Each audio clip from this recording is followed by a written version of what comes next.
Before heading to Abbey Road for a late-night recording session, the Beatles made a stop at Michael Cooper's London studio to pose for the legendary cover of Sgt. Pepper's Lonely Hearts Club Band. This iconic photo shoot took place at 4 Chelsea Manor Studios on Flood Street, near King's Road in Chelsea. The studio, established in 1902, had been the base for Cooper's photographic work since 1966. The Beatles arrived in the late afternoon just as artists Peter Blake and Jan Haworth were finishing the intricate collage that would form the album cover. The artwork had taken 8 days to assemble, with the final details being put into place before the photo shoot. A contract signed on April 14, 1967, covered the costs of the session, including studio fees, assistants, photography, and artwork, but even the album title was misspelled in the contract. The concept for the Sgt. Pepper cover was born from a brainstorming session led by Paul McCartney. Paul, who also came up with the album's title, collaborated with his art dealer friend, Robert Fraser.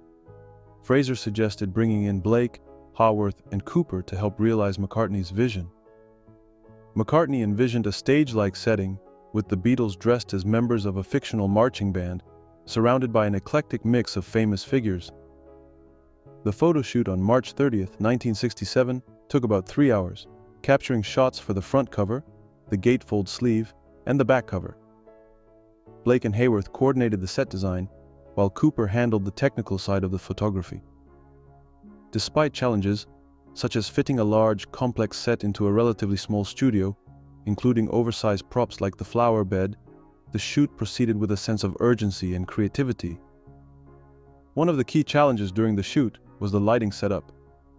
Cooper's signature fish fry light, a large box with a powerful flash, was used alongside additional strip lights. However, the set was too large for the lighting to cover effectively, so a late-stage adjustment was made by adding a false ceiling to better distribute the light. The studio was filled with wax figures from Madame Tussauds, including likenesses of the Beatles from the Beatlemania era. These figures were incorporated into the design, adding another layer of surrealism to the already vibrant atmosphere. Music from Otis Redding and Wilson Pickett played in the background, contributing to the lively and chaotic feel of the session. The creation of Sgt. Pepper's Lonely Hearts Club Band is a story of creativity, collaboration, and controversy, an album cover as iconic as the music it represents. The Beatles handpicked a list of celebrities to feature in the collage, including figures like Oscar Wilde, James Joyce, and Lenny Bruce. However, some names were excluded before the final design, such as controversial figures like Jesus and Adolf Hitler.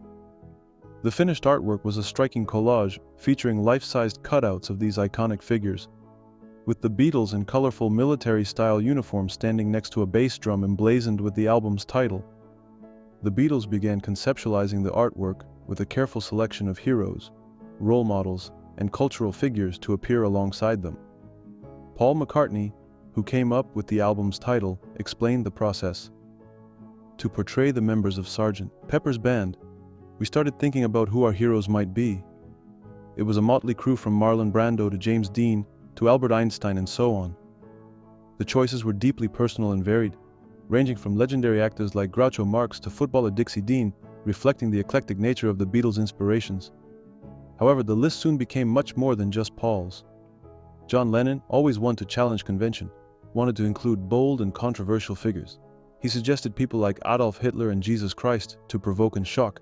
Peter Blake, the artist tasked with bringing the cover to life, recalled these debates. Hitler and Jesus were discussed, but after John's comment about Jesus, we decided not to put it in, but we did have the Hitler image. Hitler was relegated to the background, where he could easily be overlooked, but Lennon's audacity in naming such figures remained a notable part of the cover's creation. Blake's wife, Jan Haworth, expressed her discomfort with this idea, saying, "One of the most controversial figures was Adolf Hitler, suggested by John Lennon.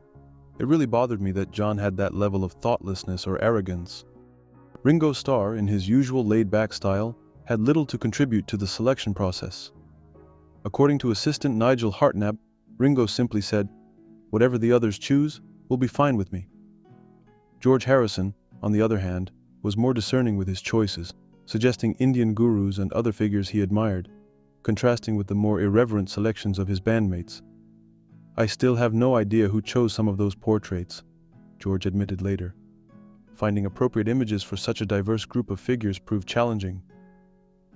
Hartnap noted, "Finding suitable photographs of the chosen characters was not easy. The team relied on libraries, personal connections, and obscure sources to track down photographs.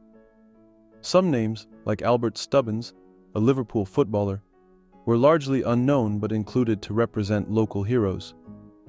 Other suggestions, such as the Marquis de Sade and Lenny Bruce, were eventually discarded, while figures like boxer Sonny Liston made it into the final composition. Peter Blake himself contributed iconic figures like W.C. Fields, Tony Curtis, and Shirley Temple. Even Blake and his wife Jen added personal figures to the collage. As author Barry Miles noted, the project took on a life of its own, straying far from the original concept. The design also involved other collaborators, including the Berman Theatre Agency, who were commissioned to create the Beatles' colorful military-style uniforms. Paul explained, "For the costumes, we turned to theatrical costume designer Berman, commissioning clothes based on vintage army jackets. These bold uniforms added to the psychedelic aesthetic and underscored the idea of Sgt. Pepper as a theatrical performance, distancing the band from their earlier Beatlemania image.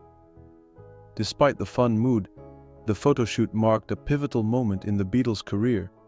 John Lennon reflected, "Sgt. Pepper's Lonely Hearts Club Band was one of the most important steps in our careers. It had to be right, we tried, and I think we succeeded in achieving our goals." Ultimately, the album cover reflected the Beatles' artistic evolution, blending musical and visual innovation. George Martin, the band's producer, observed that Sgt. Pepper summed up the swinging 60s, the freedom of sex, the use of soft drugs like marijuana, and so on. The album was not just music. It was a statement, a reflection of a generation's transformation.